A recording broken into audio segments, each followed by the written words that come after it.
This is our first show, guys. First guest, we're very honored to have Damian Villa from Mexico representing the U.S. again. Well, I guess we'll address that in a little bit.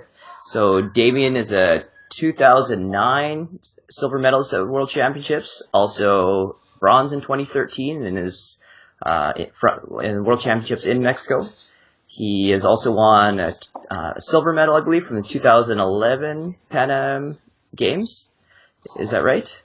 Yeah, 2011 Pan Am Games. Cool. All right, so Damian Villa. First question: what made you get started into Taekwondo? Well, I started Taekwondo because of my father. My father's name is Octavio Villa. He was on the Mexico national team. He won bronze at World Cup. He went to a lot of World Championships, Pan Am Championships, Central American Games, a lot of big events. And I started because of him, right? But this really started for me in a competitive level at age 12 when I was younger. I used to win pretty much every tournament just because of just skill, right? When I was 6, 7, 8, 9, 10, and all of a sudden at 11 I started losing a lot. I started losing at 11, I started losing a lot at 12. I wouldn't win as much. And then my father told me, if you're going to take this seriously, you have to train more because you're like kind of just going about the drills, but like kind of doing it on automatic, and you're playing around a lot in class.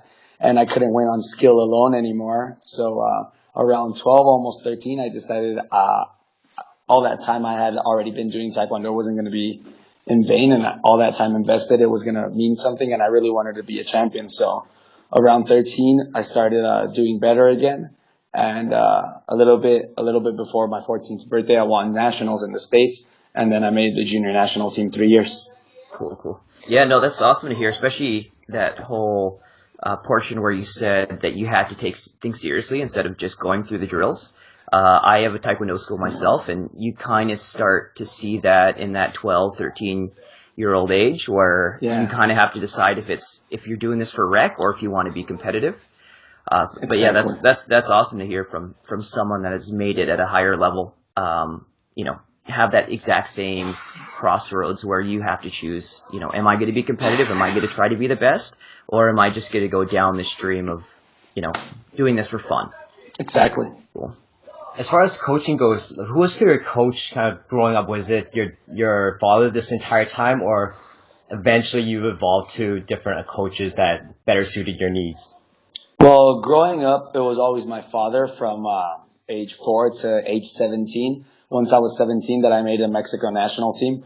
Well, my father stayed in Los Angeles with his Taekwondo school, so I moved back to Mexico, and I was working with the coaches out there, with the national team coaches. But my state coach from the state I represent here in Mexico, well, the one I used to represent, which is Puebla, it's this coach named David Davis. He's a really good coach out here in Mexico. He's had a lot of success with junior and senior national team members. He's the one that's kind of been helping me the whole time since. I mean, my father's still there, and he always gives me a lot of good info and a lot of good insight on all of my competitions. But my main coach right now is David Davis, and then my other two coaches, well, it is my father still and my brother Gus Villa. When they're not around, he's the one that coaches me. Good stuff. Yeah. So you mentioned you have 3 different coaches, right? Yeah. So are they kind of in charge of different things, or just kind of wherever you are, that's the person you work with? They're all kind of in sync with the same idea of how I compete, how I like to be coached, how I like to go about my fights in every competition. All 3 of them understand that, and all 3 of them, they also speak to each other to let each other know how I've been doing based on my past performances and stuff that I need to work on. So we're all pretty much on the same page, especially like the last week before the tournament, to make sure everything kind of rolls smoothly. And whichever one of the 3 that's in my chair that day, unless it's one of the national team coaches, then afterwards we work based off of all the stuff we've been doing. If it's one of the national team coaches from when I was in Mexico, I just kind of tell them what I like and what they can be helping me on, and that's it. And right now that I competed at the Grand Prix, it was the same with Coach Brian McCutcheon. We had good chemistry. We worked well. He was helping me with stuff that I asked him to, and he also gave me good insight. Unfortunately, we couldn't get past the round with the world champion from Korea, but I think we did a lot of good progress, and it was good to get my feet wet again at an event from at that caliber, at that level. Mm-hmm. So it was a really good experience for me, and I'm gonna keep working to be at Grand Prix 3 in Chinese Taipei and Grand Prix 4 in Manchester. Good stuff. That's exciting, man. So we know that at one point you represented U.S. and then you went to represent Mexico, and if I'm not mistaken, you're back to U.S. again. Is that correct? Yeah, I came back about 2 months ago. Okay, can you tell us a little bit about that journey? Like, how does that work? Because for us, anyways, for in Canada, most of the time athletes, if they represent Canada, they kind of stay in Canada. There's not a whole lot of fluctuation between different countries. So can you tell us a little bit about that story? Yeah, definitely. Well, originally I'm Mexican, right? I lived in the States when I was a kid. I lived in the States all through my junior years. So, I mean, I have dual citizenship, and I competed for the States as a junior. When 2007 came about, I won nationals for juniors and seniors. I qualified for the team trials for the 2008 Beijing Olympics, but it was already set in stone that the divisions they were going to pick was not 58. It was going to be 68 because of Mark Lopez and 80 because of Steven. So that had been going on for a while. 58, I knew it wasn't going to be one of the divisions that was going to be getting picked. As opposed to Mexico, it was the division that got picked every single Olympic Games because it was the most successful division in the country. Also the hardest one to be a team in. So it was kind of based off of that. My last junior year, I was at team trials and I did well, but I broke my foot, so I wasn't able to compete at Junior Pan Am Championships. I broke my instep. So, I mean, I was a little bit down, not only physically because of my injury, but also emotionally. I didn't really, I wasn't really motivated. And a coach, well, a master, my current coach, David Davis, his father, his name is Gabriel Davis. He was the national team coach for Mexico many, many years.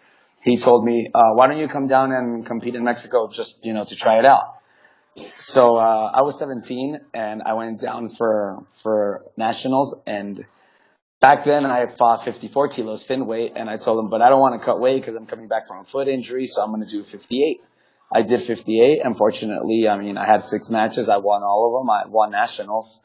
I went to team trials. I won, and then it all happened so fast. It was all from like November to February that we did nationals. We got called. We did team trials, and we got called to the national team. So this was a little bit before the Beijing Olympics, and they already had who they were going to take, which was Guillermo Perez.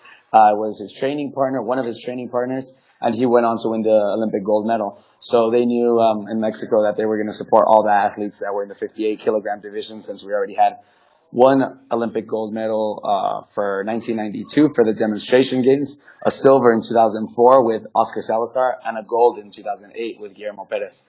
So it had been a division that had been giving a lot of good results for Mexico. And I knew it was going to be the one that was going to get picked for 2012. So I just decided to stay in Mexico and continue my Taekwondo career there. The decision for coming back was because of work. I have a really good job here in Querétaro, which is 3 hours from Mexico City. And in Mexico, unfortunately, if you're not in the Olympic Training Center with the national team training, even if you have good ranking or even if you win nationals, you're not allowed to do team trials. And since I was already kind of like at a point where I'm a little bit older and I'm kind of stuck if I can't do team trials, I didn't want to kind of, let my career flame out fighting just opens, I want to go back to World Championships and back to Pan Am Games and back to the Grand Prix, especially right now that I have the ranking for it. So I spoke to a lot of people about it, a lot of people that were close to me. I spoke to my father, I spoke to my coaches, I spoke to a lot of people in the States, a lot of coaches there too. Everyone was very supportive of the decision. Everybody at USA Taekwondo helped me out with the whole process. It was very easy. It was very fluid. They helped me getting my release letter, my acceptance letter, signing me up for the GP. And right now I'm working well with USAT to be working with their national team. We're going to do a camp in Manchester shortly next month. So I'm going to be with them, and hopefully I keep working hard to be at next year's World Championships and Pan Am Games. Nice. That's exciting, man. That's quite the journey there.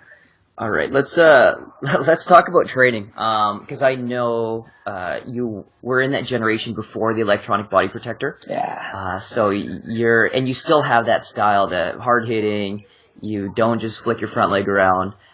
Now with the electronic body protector, as a thing a thing that's going on right now, how have you had to adapt your training? Well, I've had to mix it up a little bit more. I try not to lose the essence and the whole base of my training, because that's what made me successful in the first place. And I think, I mean, if you throw a really fast hard off the line with good timing, it used to score back in 1980. It scored in the 2000s, and it still scores now. It's just, obviously there's a lot of tips and tricks where you have to kind of block different, where you have to flick your front leg a little bit more. You can't throw your body too much, because if you get kind of just skinned in the head, it's a point now. Unfortunately, it doesn't really have to be a hard hit for the headgear, right? So I did have to adapt, but I mean, the base of my training, it's still a lot of hard hitting on back leg, a lot of double spinning when I can. So more than anything, I think it was just like adding a little bit more to my arsenal of techniques that I already did pre-electronic Hogus, and just being a little bit more aware to not get tapped with a lot of I think easier techniques with less power, but that still, I mean, it counts as a point, right? So we have to adapt to the system, and I think the athletes that weren't able to adapt from that era, well, I mean, they stopped competing. But this is what we like. I'm not a fan of using my front leg and just kind of flicking it out, but I do know how to do it if it's needed, and I do teach all of my students to do it. Why? Because it's successful. I mean, I'd rather spar in a style that's a little bit more dynamic, a little bit more flashy, even for the spectator's eye.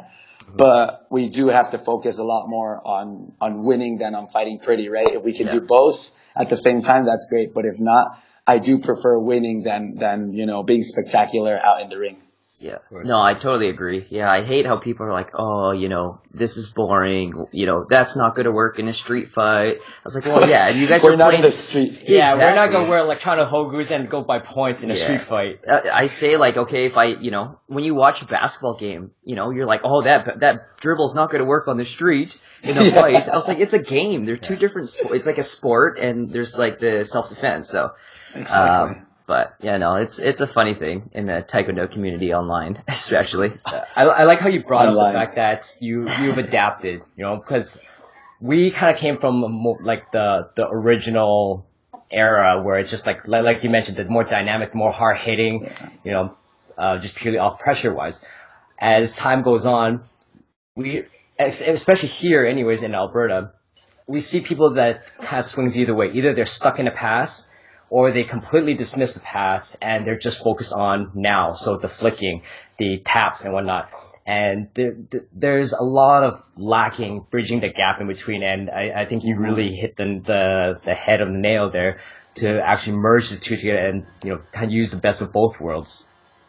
Yeah, definitely. I try to do that with all of my students too. I focus on a lot of their front leg game, but I do make sure they know how to double kick and know how to spin and know how to like patachagi really hard when it's needed, because a lot of athletes don't know how to do that now. I got a couple of black belts already that came to me that didn't know how to throw like a spinning, like a Naraban type of thing, or double kicks, and I'm like, you're a black belt. Yeah. How did you not learn this? But they were saying that they only did front leg stuff. And yeah, I think, like you guys said, the best of both worlds, and you have to focus on maybe one style or the other style a little bit more depending on the matches. But you do have to know how to do both of them, and that's kind of what I strive for and what I try to do when I'm doing my training and also when I'm teaching my students and my athletes. Yeah. That all-around athlete definitely will help you become like a long-term fighter, just in case something does change. I don't see anything really changing in the near future, but if it was to have that bit of old school flair, it would be interesting to see how many of these guys that are on top that would kind of drop down in the rankings, because they only have one tool. But yeah, so you fight 58 kilos. How tall are you? Yeah, I fight 58 and sometimes 63. I'm pretty sure I'm only like 171. It's about 5'6", 5'7". Yeah. So I mean, the dudes that I fight a lot of them are like 6 feet tall. Yeah. But it's funny because back about 10 years ago, when I was competing in 58 kilos, I used to fight guys like Gabriel Mercedes and Marcio Wenceslao and Guillermo Perez, and all of these guys are a little bit shorter than me. So I was actually one of the taller players for 58, and now I'm pretty much every time the shortest one. But I mean, it's still a big cut for me. I have a lot more muscle mass than a lot of the really tall players. So I still have to take care of my body well for the 58 kilogram weight limit. When I do 63, it's more when I have a lot of tournaments close by, so I don't really want to do that big weight cut a lot of times or something like that. But I feel good in both divisions, in both categories. But definitely, I mean, if I'm striving for a spot like at World Championships or Pan Am Games or even an Olympic spot for 2020, it definitely has to be 58. So that's where I'm going to be most of the time. And so with the new 5% rule, how much are you cutting usually, if you don't mind me asking? Well, I mean, normally my cut, my walk around weight is in kilos. My walk around weight is about 66 kilos, so it's about 8 kilo cut. I mean, if I'm not taking care, that's training and eating regular. If I'm not taking care of my body, I mean, I go up a little bit higher. I go up to 68, 69. But if I'm training regularly and eating regular, it's about 66. If I'm taking care of my body a little bit more in what I'm eating a little bit more healthy and controlled portions, it's about 64. So my weight cut for 58 is between 7 and 8 kilos, more or less. But right now for the GP, I did have to kind of control myself after weigh-ins on the hydration and on the eating, so I wouldn't be over the weight limit for the 5%. For flyweights for 58, it's 60.9, so it's only 2.9 kilos over. And normally on fight day, I would be about 4 kilos from 58, so I'd be about 62. So it was a little bit different. I did have to take care a little bit more of my body post weigh-ins to make sure I was on weight for the next day in the morning. But it wasn't that bad. I mean, I didn't have to like sauna or like train really hard that day or anything like that. I think just be a little bit more disciplined and not like gorge on water or on Gatorade or on like a really heavy meal. Just kind of eat healthy but controlled. So kind of throughout the year, to kind of maintain a 58 kilo range, or between the for you the 60-ish kilo range, what kind of strategies do you use to maintain that weight? Do you count macros or just very intuitive eating? When, for example, when I have a long time before my next competition, for me, a long time is anything more than 5-6 weeks. I do take 1 or 2 weeks off, just more than anything. I mean, to be able to eat whatever I want, but more than anything, I think to take the mental pressure off of it, right? So I can like relax a little bit on. I mean, I keep training hard, but so I can relax a little bit on what I'm eating. Once it's competition season, like for example, right now, within the next 3 months, I have 7 competitions. 7. So it's a lot of fighting, and most of those I have to weigh 58. So I mean, it's just it's really high fiber and clean protein. What I do very low carbs, and liquid wise, I only drink water. No soda, no juice, no Gatorade, just water. Everything's just a lot of fruits, a lot of veggies, and really clean protein. I mean, it can be fish, it can be shrimp, it can be beef, it can be chicken, whatever, but everything's mostly always just grilled. Nothing like very, very seasoned or nothing, that's been like, I mean, I don't go out and say I'm going to eat protein and take 20 chicken nuggets, right? And no, not like that. Just like grilled chicken or just a piece of steak just on the pan. But, I do cut back on my carbs a lot. And I do have very controlled portions. More than anything, it's that just to keep it close. By the end, obviously, I lower portions a lot more. And the last 1-2 days, I do dehydrate a little bit. I start wearing jackets to train, controlling the water that I'm eating, that I'm drinking, and controlling the food that I'm eating. And after weigh-ins, well, I mean, I hydrate well again and rest well for the next day. Cool. It's very interesting because after Taekwondo, I took a break and I started working with powerlifters. I compete in powerlifting myself, working with powerlifters. And for us, it's a 2-hour weigh-in. So, you weigh in 2 hours later, you compete right away. So it's not like Taekwondo where you have that 24-hour, you get a shower, you get a chance to rehydrate and whatnot. Yeah. So with powerlifters, I find that they're much more meticulous with their macros. So how much protein, carbohydrates, and fat, everything is calculated to the gram just because they want to try to minimize the stress as much as possible. Yeah, and of course. It's very interesting to see that, at a much higher caliber, you're actually more loose with your nutrition. And I find mentally that seems to be more sustainable instead of having to worry about the minutia of each individual gram of this and this and this and this. Yeah, I'm aware of how many calories putting into my body I'm intaking, but I am a little bit more flexible with it, and I don't, for example, I can't meal prep. I can't do it. I can't be like, okay, this is what I'm going to cook for myself on Sunday, and I have my tuppers, and I'm going to eat exactly this Monday, and again Tuesday, and again Wednesday, and again Thursday. Like, I do try to sustain a very healthy habit of eating, but I am a little bit more flexible with it, and I do just kind of try to take care of. I mean, I know my body a lot more now than when I was younger, so I don't make the same mistakes I used to make as opposed to when I was like 19, 20, 21. So it's a lot easier now to make weight, but I do have to be more disciplined. I can't just be like, I mean, when I was younger, there was times where I was still 4 or 5 kilos over just a few days before, and I'm like, I'll just cut it from water weight, I'll wear a sauna suit and train really hard, and then if I'm still over, I'll go to the sauna. And I mean, my body used to be able to like handle that, but I mean, I can't be doing that at almost 30. So No, I feel you, man. I feel you. yeah, It kills you after a while. yeah, I just have to be a lot more disciplined, but it's easier, but there is more discipline involved than before. So for the kids already are dealing with weight categories and whatnot, and oftentimes, more often than I would want to, I'm seeing kids 10, 12, 13 that's already stressing out about weight cuts and whatnot. Do you have any advice for younger kids that aren't necessarily at that caliber yet, or even at a national caliber yet, about weight categories or nutrition? Do you have any advice for that?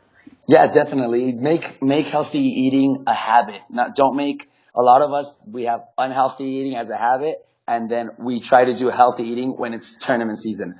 No, it should be the other way around. I think healthy eating should be a habit all the time, and then once in a while, after a competition or when we're really far from a competition, if I want to eat 10 tacos, I go and I do it. If I want to eat a burger, I go and I do it. But it's not the unhealthy eating that has to be a habit. And then I'm like, okay, I have to kind of start focusing now, and I'm going to start eating healthy because I'm 2 weeks away from my competition. It should be the other way around, and not really worry so much about the weight categories. Like, I mean, if you're 1 kilo off from the one that's under and 4 kilos from the limit of the one that's on top, yeah, cut that 1 kilo, but I don't think kids should be cutting any more than 5, 6, not even that. I think 5 pounds max, which would be 2 kilos, a little bit more than 2 kilos, because I see some of these kids trying to cut like 10, 12 pounds or what would be the equivalent to like 4 or 5 kilos. And it's not even healthy. It's not necessary. And they're still growing. Their body's still, even if they make that weight, for example, at states, at nationals, it's going to be even harder because it's 4 months later and they're still growing. So, I mean, just make healthy eating a lifestyle pretty much, and then make that unhealthy eating exceptions. So more than anything that, and just, kind of go with the flow, enjoy fighting a lot more than, focus on the good competition and on fighting and on preparing well for tournaments than on cutting weight. More than anything that, anybody under that, I don't know, 15 when you start, juniors, definitely shouldn't be cutting a lot of weight and definitely shouldn't be focused on cutting weight. It shouldn't be something that they're stressing about, like you said. So definitely from juniors down, cadets and all the other kids that are 10, 11, 12, 13, 14, I don't think they should be cutting any more than maybe 4 pounds max. I think that's great advice. Actually, funny story. At the last local tournament I was at, probably early this year, there was one athlete. She was either junior or cadet, and she was trying to sweat out, I think, 4 pounds in about 20 minutes. Like, it was just a local tournament, nothing. There was nothing on the line, but she was skipping rope, have her like 2, 3 jackets on, have a helmet on, and I'm like, why? Like, you're still in junior high. Yeah, I mean, and like you said, you're not competing to see who's going to world championships Exactly. or anything like that. Just fight the division where you're at right now and try to enjoy the competition and do your best. I mean, it's for like a 50-cent medal at best, so it was not worth it for me. Let's go into injuries, because I know you had a bit of an injury not too long ago. Can you let us know what happened and your kind of recovery process after the injury?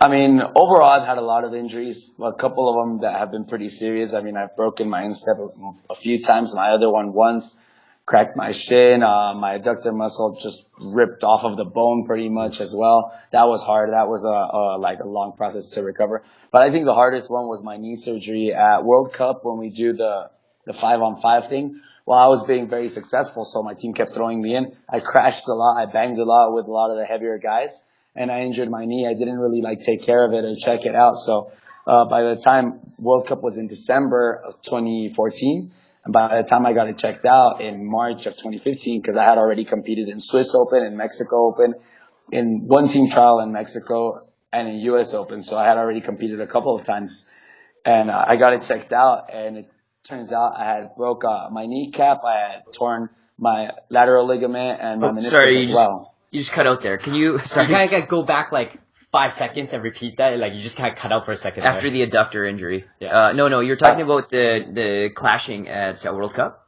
Yeah, I clashed a lot at World Cup.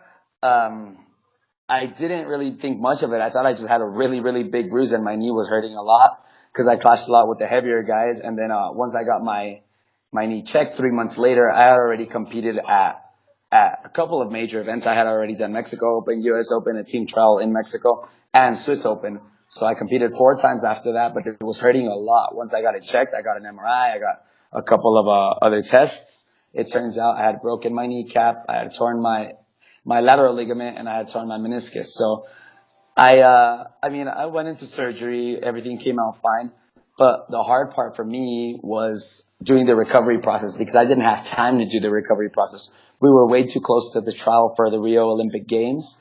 So I pretty much had to tape up and fight like that. I got my knee surgery and it was about 3 months to start training, 4 months to fight, what they told me. I fought 8 weeks out after my knee surgery. So not even 2 months. Yeah, I fought 8 weeks out. I competed at an open in Paraguay. I competed in Bolivia. I went to Chuncheon Open in Korea, and I competed in Australia Open. I had to do it because they uh, they told me that I had to be in top 10 Olympic ranking, yes or yes, no matter what, or I wasn't going to be able to do team trials for the Olympics. So I mean, I competed several times, still kind of injured and without doing my recovery process correctly.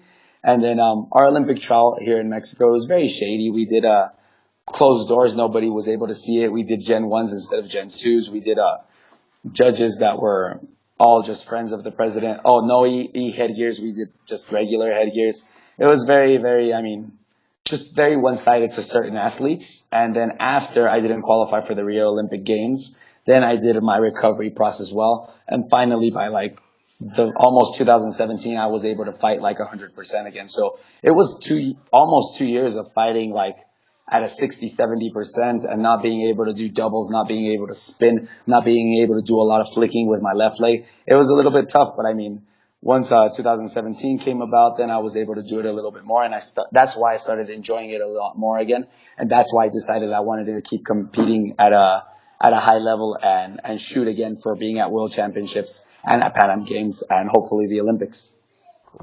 That's quite the length of time for your recovery process. Like right after surgery, you went to train pretty much all as hard as you can. Do you notice any difference? So now that you're fairly recovered now, that recovery process or lack of recovery process, do you notice any difference now? Now, not really anymore, but I thought for a while I did think I wasn't going to be the same again. It did go through my head a lot that because I lacked the correct recovery process and the correct rest time and the correct strengthening and conditioning again, I thought that I wasn't going to be like the same again. But right now, I mean, this is 3 years later after my surgery. I can spin, I can jump, I can do doubles, I can do demo team, I can do everything now. So it's good now. But it was a little bit I think just mentally it was hard because it was about a year and a half where I was competing and fighting without being at 100%. And I thought that's how it was going to be pretty much forever, and that wasn't like, that kind of was something that also made me lose motivation. And that's also why I took kind of a break most of, after 2016, after I won, Pan Am's in 6'3", in 63 kilos in Querétaro. Here, I actually fought here. I fought 15 minutes from my house. So, yeah. So we fought here, and after that, I kind of took a break. I only did Costa Rica Open. I did it because of my stipend, because they made me do it. In 2017, I also only fought twice. But at the same time that I rested so much and I started doing just strengthening for my legs and for my knee, that's when I felt I felt good again. I felt like 100% again. So at the end of last year is when I decided, 2018, 2019, 2020, I'm going to go for it. I'm going to fight a lot. And I mean, this year I've fought more in the past 6 months than what I had fought in 2.5 years, pretty much. So, I mean, I feel good again, and I'm kind of looking to reach my goals and dreams and all of this.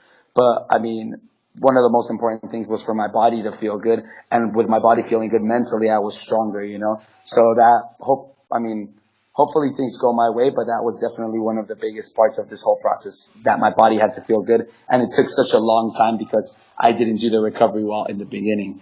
So another advice for the kids, if you ever get a knee surgery or any type of surgery, don't skip out on the recovery process. That's what's going to make you have that success long term. Because you can be like, oh, I feel fine. I think I'm ready to fight. No, no, no. Make sure you recover correctly so you don't have any withdrawals on any of that. And so you're still able to fight past 25. I think that's really good advice, because a lot of times now we see a lot of kids that get, they're much less severe injuries, but they get like a minor ankle roll or something like that, and the mentality is, I need to suck it up, I need to work through it, just add more tape to it, and people don't realize this, but once you get to a certain age, you start to feel it. Yeah, definitely. So especially like you said, once you get to a certain age, so it's better to take care of your body more when you're younger. I think a lot of people have asked me, what are some things you would have changed from I don't know, from your last 10 years that you competed on national team?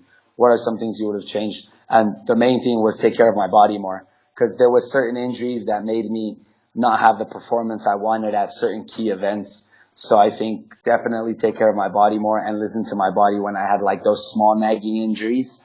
So more than anything, that I think is the only thing I would have done differently. Cool. Kids, you hear that? So make sure to stay in school, no drugs, and take care of your body. Definitely. Let's talk about your future in the sport. What's your short-term goal, I guess? 2020, I'm assuming? Yeah, I mean, short to medium term goal. I mean, right now, really short term goal is to close out 2018 with a lot of success and with some good medals. From right now to the end of the year, I have Costa Rica Open, Polish Open, Grand Prix 3, President's Cup, Grand Prix 4, Paris Open, World Cup. So all of those still. I mean, I wanna do my best there, get a lot of points, get back into the top 25 ranking, so I can get a lot more support from USA Taekwondo.